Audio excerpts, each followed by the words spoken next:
¿Cómo están, amigos de Canal SB? Nuevamente me dirijo a ustedes a través de tu programa Cultura de Salud. Se dirige a ustedes su médico amigo, el doctor Jesús Alonso Ronquillo. Como siempre, trayéndoles información útil para el cuidado de su salud. En esta oportunidad, nuestro programa va a estar abocado a traerles una información importantísima para prevenir de manera oportuna y adecuada los eventos fatales que puede ocasionar un infarto agudo de miocardio. En términos prácticos, los infartos cardíacos, muchas veces lo hemos escuchado de manera popular, o la muerte en el corazón. Esta patología, llamada infarto agudo de miocardio, se ocasiona muy frecuentemente en estas épocas debido a muchos factores, vamos a llamarle precipitantes, que hacen que hoy día o en estas épocas estas patologías nos estén ganando la batalla. A pesar del avance científico, a pesar del avance de la ciencia médica con los tratamientos de última generación. Pero incluso hemos tenido eventos fatales en personalidades, ya sea del deporte, personalidades de la política o de diversos ámbitos que no han podido sobrellevar esta situación cuando ya se presenta en estados avanzados y se manifiesta muchas veces con el temido paro cardíaco. Y definitivamente es muy poco lo que podemos hacer si es que la persona tiene este evento de infarto agudo de miocardio que conlleva posteriormente a un paro cardíaco, si lo tiene en un lugar alejado, por ejemplo, de la capital, o en un lugar lejano de un establecimiento de salud donde pueda recibir la atención especializada. Dicho esto, esta situación se puede presentar en cualquier momento, pero la pregunta es, ¿podemos prevenirla? Justamente en tu programa Cultura de Salud lo que queremos es brindarte primero la información necesaria para que tomemos conciencia de esta patología y qué medidas preventivas nos pueden ayudar a sobreponernos a esta situación, sobre todo a enfrentarlo de manera oportuna y evitar el paro cardíaco y por ende la muerte de una persona. Muy bien, en primer lugar, ¿qué es un infarto cardíaco? El infarto cardíaco es la muerte de cierto tejido del corazón, de ciertas partes del corazón que nosotros llamamos el miocardio. El miocardio es un tejido muscular que es prácticamente, que ocupa mayor volumen en el corazón, y el corazón es el órgano importantísimo para el aparato circulatorio y para nuestra vida en general. Sin el corazón nosotros no podríamos mantener nuestro equilibrio dinámico en nuestro cuerpo, porque es el corazón el encargado de distribuir la sangre a todo nuestro organismo, principalmente que no le falte sangre o fluido a nuestro cerebro, que es el que comanda al final toda nuestra vida. Entonces, el infarto cardíaco se debe a una muerte del músculo cardíaco llamado miocardio. ¿Y por qué se produce esta muerte? Por falta de aporte de oxígeno, por falta. ¿Y cómo llega el oxígeno a los tejidos? A través de la sangre. Entonces, cuando este tejido del corazón deja de recibir aporte sanguíneo, es decir, se corta el flujo sanguíneo, ya estamos hablando en primer lugar de un proceso isquémico, ¿no? Quiere decir que va llegando poca oxigenación al tejido cardíaco, y si esto es permanente se produce la muerte de ese tejido y es lo que conocemos como infarto. Entonces, principalmente, ahí tenemos que recordar incluso la anatomía humana. El corazón va a recibir sangre de dos arterias importantísimas llamadas las arterias coronarias. Tenemos una arteria coronaria derecha y una arteria coronaria izquierda. Estas arterias coronarias son unas arterias finas, ¿no es cierto? A diferencia de la arteria aorta, por ejemplo, que es una arteria de gran calibre, estas arterias coronarias que nacen incluso de la misma arteria aorta van a irrigar al propio corazón. Y cuando estas arterias coronarias se obstruyen, ya sea por un ateroma, por un trombo o cualquier otra patología, un tumor, por ejemplo, es raro, pero puede presentarse también, que obstruya a estas arterias, va a dejar de aportar sangre al corazón y por lo tanto el tejido cardíaco se muere. Pasa por varias etapas, por ejemplo, una fase primero de isquemia, quiere decir falta de aporte de oxígeno. Si el daño es permanente, una falla, ya viene lo que se llama una lesión cardíaca y finalmente el proceso ya de muerte del tejido cardíaco o también una necrosis cardíaca. Este proceso es, desde que se instaura, es un proceso continuo y muchas veces es irreversible si no actuamos a tiempo. Pero si lo sabemos identificar, podemos dar una marcha atrás. Entonces, ¿de qué depende o debido a qué factores se presentan los infartos cardíacos o el famoso infarto agudo de miocardio? A eso nosotros le llamamos factores de riesgo. Algunos factores de riesgo van a ser modificables y otros factores no modificables. Los modificables son aquellos que podemos influenciar para que no se den. En cambio, los no modificables son aquellos que ya son propios de cada persona y no podemos dar marcha atrás. Por ejemplo, la edad. Cuanto más edad tenga una persona, tiene más riesgo de sufrir infarto agudo de miocardio. El sexo es principalmente, ya se ha visto estadísticamente, que el sexo masculino tiene mayor predisposición para los infartos cardíacos. Entonces ya tenemos dos factores que no podemos evadir. En primer lugar, la edad. Cuanto más edad, por encima de los 40 años, 45 años, ya tenemos el riesgo de tener esta o la posibilidad de sufrir un infarto cardíaco. El sexo masculino, a diferencia de las mujeres. No quiere decir que en las mujeres no pueda haber. Sí, también se presenta, pero con menor frecuencia. A esto se suma otros factores, por ejemplo, factores genéticos, factores familiares, ¿no? Que por ahí también se puede hacer el estudio correspondiente. Otros factores, por ejemplo, la raza. Igual que la presión arterial, por ejemplo, se ve más frecuente en las personas afroamericanas. Entonces la raza también influye de alguna manera para tener esta patología. Y otros factores asociados a esta condición, por ejemplo, el hecho de tener como antecedente hipertensión arterial, diabetes mellitus, obesidad.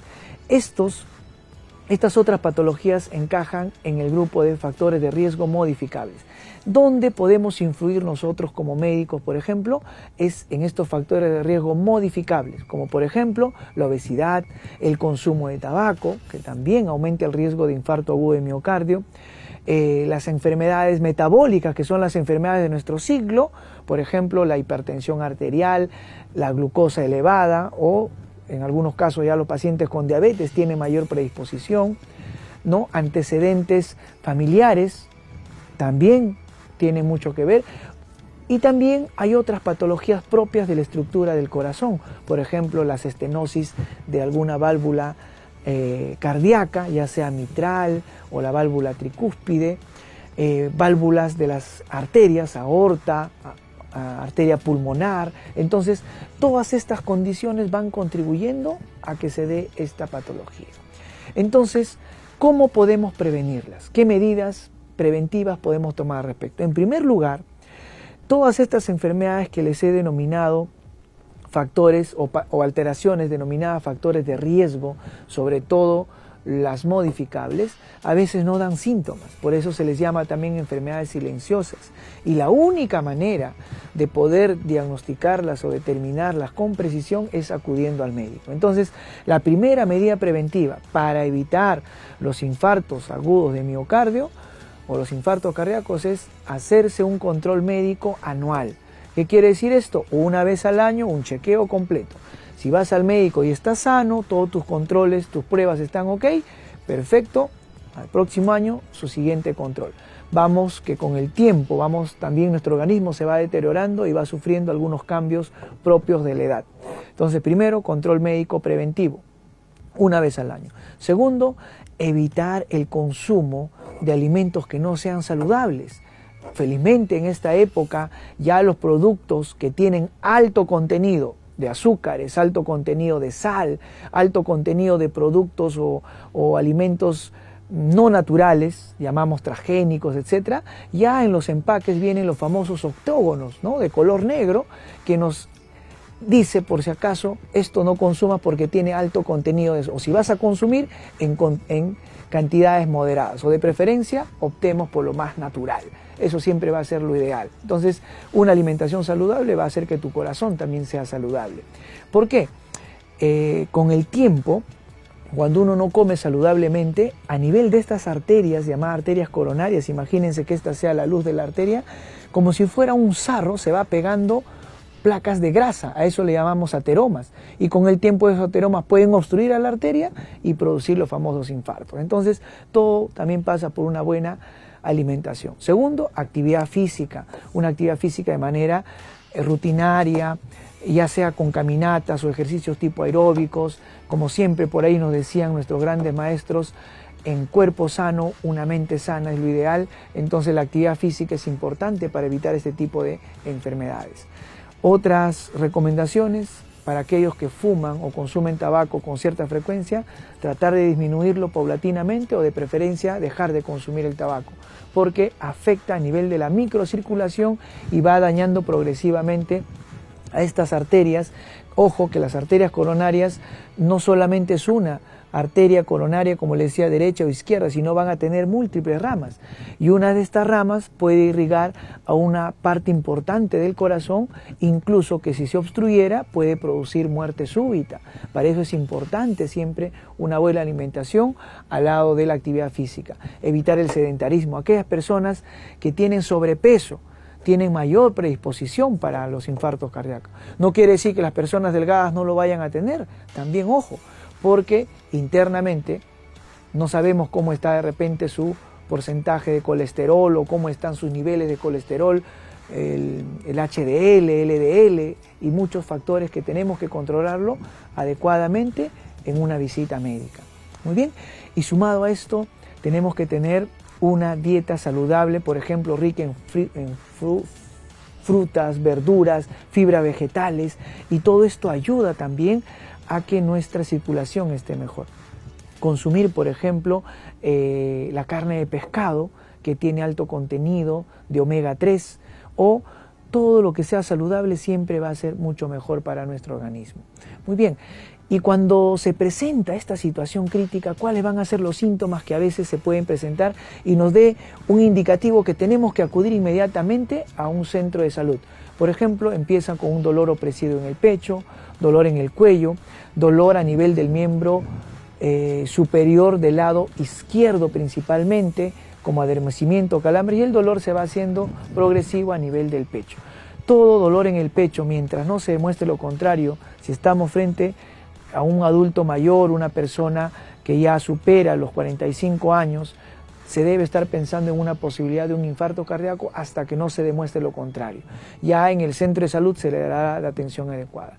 Otra medida que previene sobre todo las complicaciones y la tan temida, el temido paro cardíaco, es que todas las personas debemos de saber algo de reanimación cardiopulmonar básica, y para eso existe mucha información en la internet. Por ejemplo, ustedes ponen RCP y le va a salir bastante información de manera práctica cómo actuar cuando tengamos a una persona que esté pasando por esta situación difícil.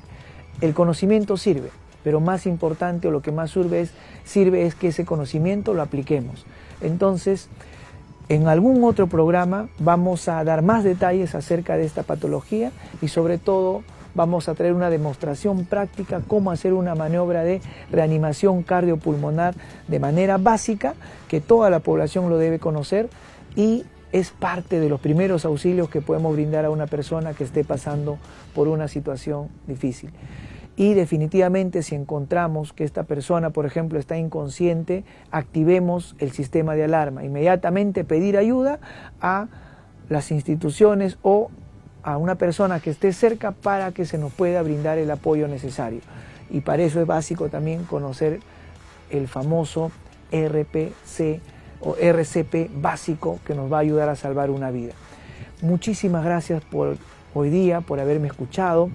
Se despide de ustedes su médico amigo, el doctor Jesús Alonso Ronquillo, con el compromiso de que en un programa posterior traigamos más información y de manera más ilustrativa para que sea fácilmente entendido por todos ustedes.